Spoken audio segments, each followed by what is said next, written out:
And joining me now exclusively is the House Speaker, Nancy Pelosi. Thank you so much. It's nice to see you in person as we come out of the pandemic.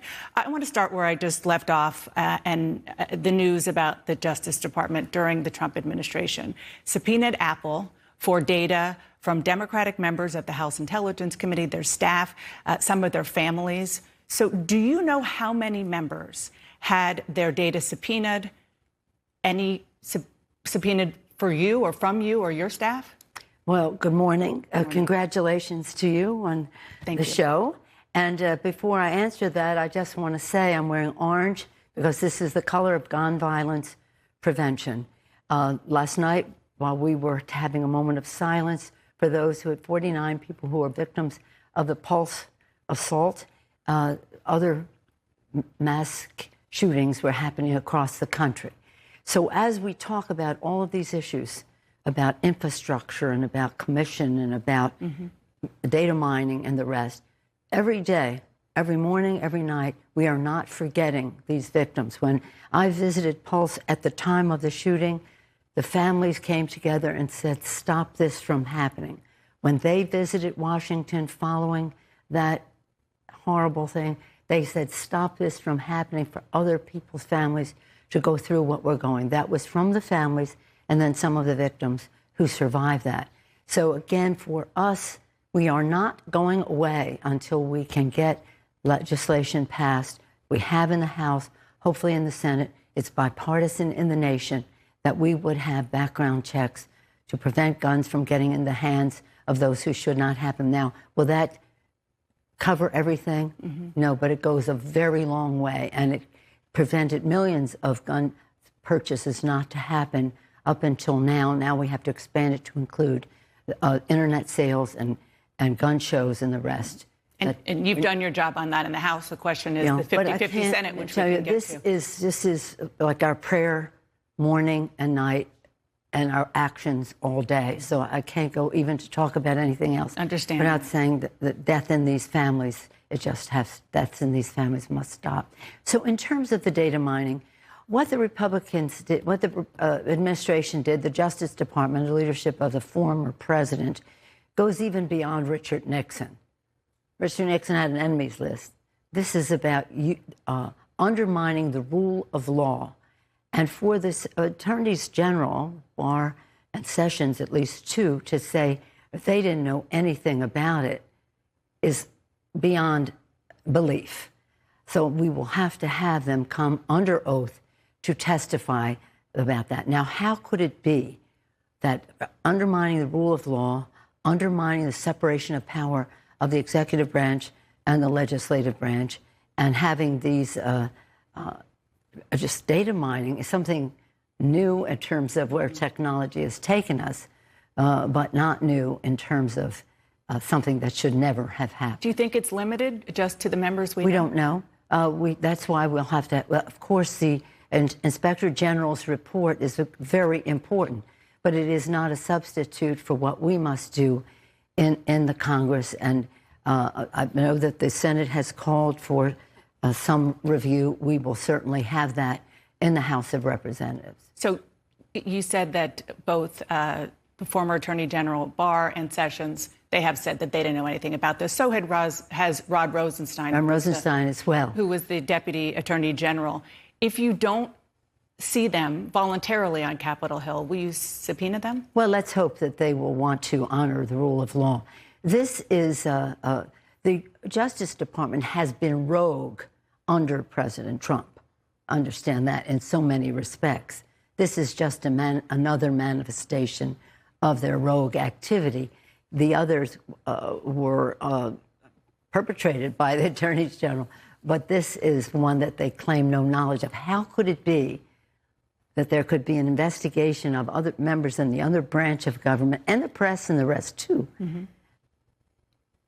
And the attorneys general did not know. So who are these people, and are they still in the Justice Department? And again, this is just out of the question, no matter who's president, whatever party. This cannot be the way it goes. Let's turn to infrastructure. Yes. A group of 5 Democrats, 5 Republican senators They have a deal that they say is $1.2 trillion, about $600 billion in new spending. That's more than Republicans were offering, but of course less than President Biden wanted. I know a lot of the details are still being worked out, but they're also saying no new taxes. So the combination of no new taxes to pay for it and about $1.2 trillion, is that something in the ballpark that you would agree with? I'm very pleased that they came to their agreement. Of course, the President of the United States is a major factor in this, and he has said he would not support any taxes on people making under $400,000 a year, and that includes increasing the gas tax, which I think may be part of their arrangement. Well, we haven't seen it, but that was what was thought to be in the plan for a source of funds. We certainly know that there's money to be had by at least making people pay their taxes. I'm not even talking about those who abuse the system. I'm just talking about those who illegally do not pay their taxes specifically. And so let's see. I mean, I haven't seen it. You're announcing this. I do think that it is predicated on an infrastructure that is of the last century. We have to be thinking in a more forward way.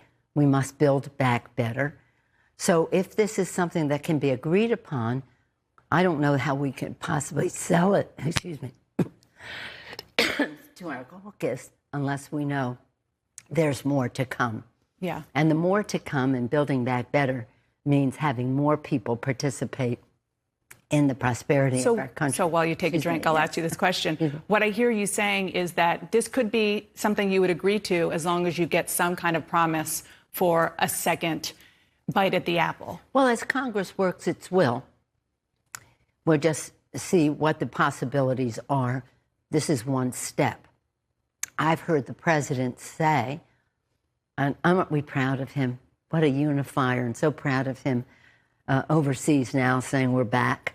But I've heard him say, with the Republicans in the room, let's figure out what we can agree on infrastructure. Let's see if we can come to a reasonable amount of money to get that work done. But I have no intention of abandoning the rest of my vision about the better, building back better. What is being talked about, and this is by and large something that could have been talked about 50 years ago. We're talking about the future. So do you have faith in Republicans? Oh, I have so. That they're negotiating in good faith? I assume that the Democrats who are negotiating with them have faith in them. I think we always have to believe. I think we have a responsibility, let me say it a different way, to find common ground if we can. But if we can't, we have to stand our ground. But we have to understand that if we can come to terms in a bipartisan way, that would be, I think the public wants to see that. Now, in some areas, the Republicans not only do not want to come together, they want to push back further, witness H.R. 1 and other issues we may talk about now. But infrastructure has always been bipartisan. It's never, I mean, it's always been, let's see how we can work together for our communities. Let's find agreement in the communities as to what is important. And some Republicans, a lot of Republicans say that when it comes to the bricks and mortar, roads and bridges, traditional infrastructure, that's fine. But when you talk about new government programs for child care, for elderly care, that's where they say no. Well, you know, I don't know. I think, on the other hand, in different settings, they talk about child care being important. And it is. And it is. And we have a very strong commitment. And our Women's Caucus especially wants us to go as big as we can on child care and home health care and family and medical leave. All of these things that enable not just women, but people, dads and moms and caregivers, to be able to participate in the workforce and to honor the work that is done by caregivers, to respect what they do, to adequately train for it, and to pay for it. So let's talk about, you mentioned H.R. 1. Yes. That is what we call H.R. 1, what people should know. It is rewriting, a major rewrite of the election law. It's now in the Senate. West Virginia Democrat Joe Manchin says point blank he doesn't support it. I want to read part of an op-ed he wrote last week. He wrote, "I believe that partisan voting legislation will destroy the already weakening binds of our democracy, and for that reason, I will vote against the For the Peaches H.R. 1. So when Democrats literally don't have one vote to spare, and you read that from Joe Manchin, how are you going to get it passed? I don't give up on Joe Manchin. When he was governor and Secretary of State in West Virginia, he initiated many of the ideas that are in the H.R. 1, S1, the For the People Act. For the people, and it's not necessarily a rewriting, it's stopping. Now, the first 300 pages of S1, the For the People Act, H.R. 1, were written by John Lewis to stop the voter suppression. The initiative that is in there to stop partisan gerrymandering and redistricting is really essential for the health of our country. Democrats shouldn't be gerrymandering and Republicans shouldn't. The commission piece in there is very important, and that would be new. Stopping the big, dark, special interest money from suffocating the airwaves. Why do you think we cannot have climate language that is easy to come to agreement? Why do you think we do not have gun violence protection? It's because of that big, dark money, and the public knows. It knows that that money stands in the way of good policy. And again, to give voice to small donors and the grassroots. So a lot of that is the part that Senator Manchin says that he doesn't support doing right now. You said that you don't... I read the op-ed, and you read a part of it. Yeah. I think he left the door open. I think it's ajar. I'm not giving up. Well, I wanted to ask you about that because you're not just reading an op-ed. You have a relationship with him. Mm-hmm. Is there something that you know that we don't know? No. Or a lot of people in your caucus who are really upset don't know about Joe Manchin and the possibility of getting this election reform? Well, I don't know anything specific about this, but I do know that he has certain concerns about the legislation that we may be able to come to terms on. So it's bridgeable? I think so. Well, as I said to him, I've read the op-ed, you left the door open. And you talked to him about it? We're going to go right in. Oh, of course. Yeah. But our conversations were more about the commission and in the course of that conversation. But in any case, let's just put this in its proper place. Our democracy is at stake. What the Republicans are doing across the country, even since we wrote, we've had this in the election of 2018. 100 candidates wrote and said, make For the People H.R. 1 the first order of business. And now we see under the administration, further work in the former administration, and the Republicans across the country are undermining our democracy, suppressing the vote, ignoring the sanctity of the vote, which is the basis for our democracy. And so we cannot let that stand. We have to make this fight for our democracy. It isn't about Democrats or Republicans. It's not about partisanship. Forget that. It's about patriotism. So we must pass this. Speaking of democracy, I've always wanted to ask you this question. You're the Speaker of the House. I know you like to stay in your lane and not cross over to the Senate. But, you know, a lot of people in your caucus say the entire Democratic agenda is being held up because of the filibuster. Do you think the filibuster should go away? Well, you know what? As you know, I don't talk about Senate rules, and I don't want them messing with our rules. Just wanted to give it a try. But, all right. But I do think that instead of talking about the filibuster, as I say to my members, just talk about the issues. Gun violence prevention, climate initiatives, issues that relate to the Equality Act. In this month of Pride, ending discrimination against the LGBTQ community. The Violence Against Women Act. Name what are the issues that we care about. That's really the discussion. And why do we not have them? Well, that's more of interest to people. There are kitchen table issues about the cost of prescription drugs. We want to give the secretary the power to negotiate for lower prices. If that needs 60 votes, it might not happen. So let's talk about January 6th and getting to the bottom of what happened there. As you well know, Senate Republicans blocked your proposal for a commission, bipartisan commission to investigate. You have vowed to get answers no matter what. Are you at the point where you are going to appoint a select committee to do so? A week ago, I was asked to give it another week So I'll see by Monday if the Senate believes that they could, those who are working in a bipartisan way can get the 3 more votes. It would have been 57 if everyone were present and voting. 3 more. I have yielded on every point except scope.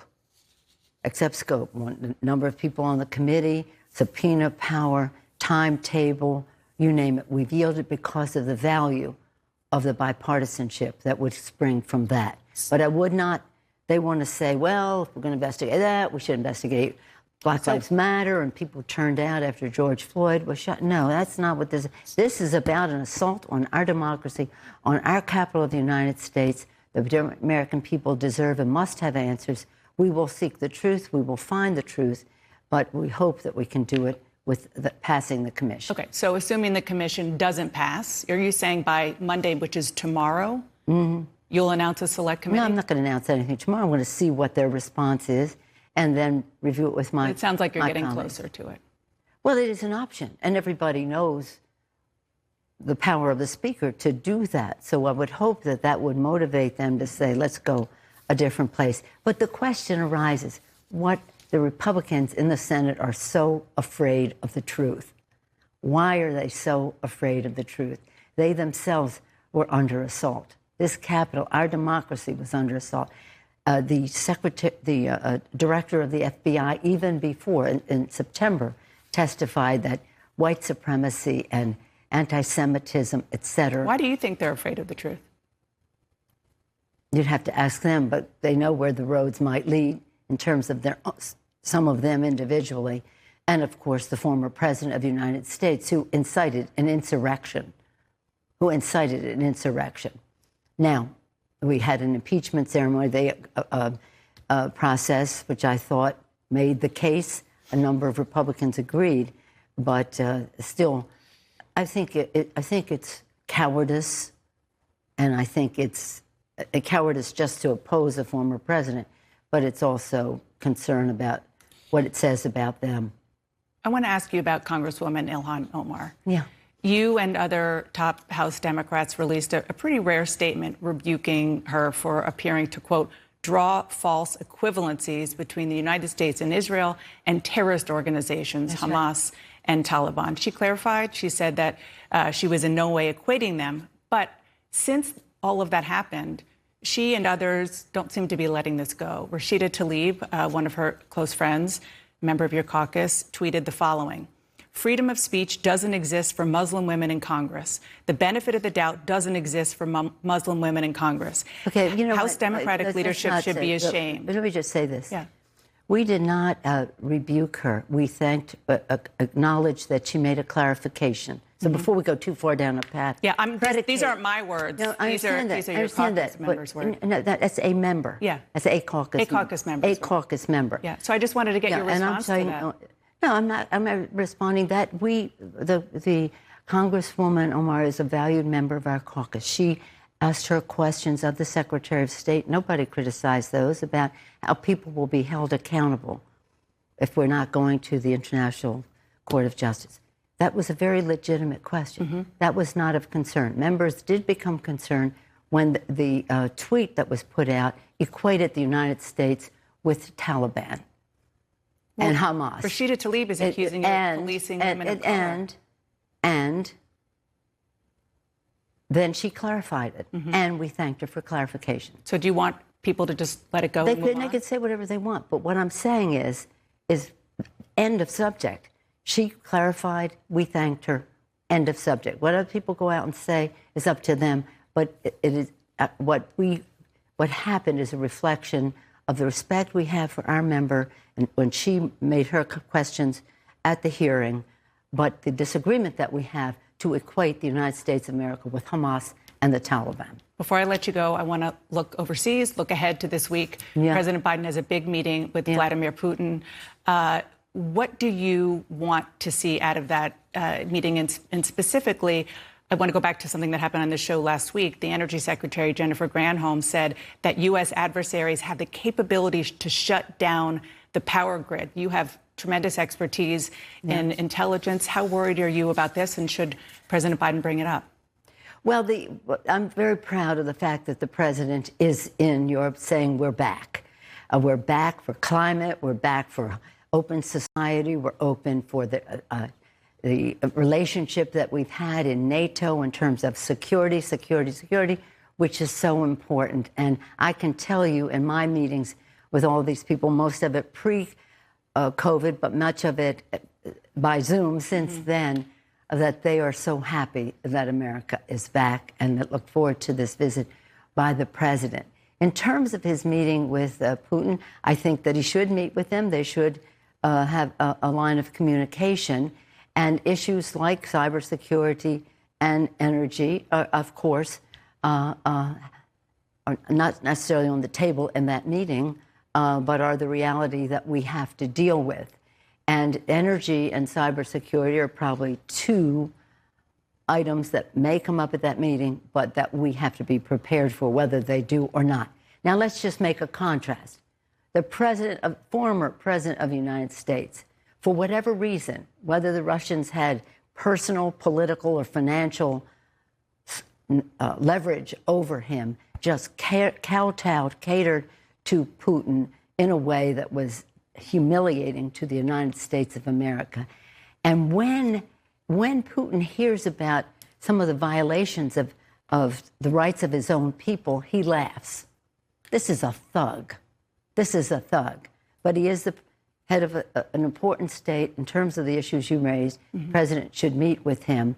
And I think he's going to meet a very different president than one who was at the mercy of Putin. Madam Speaker, I so appreciate you coming in. Again, nice to see you in person as we come out of the pandemic. Thank you. My pleasure. Stay safe.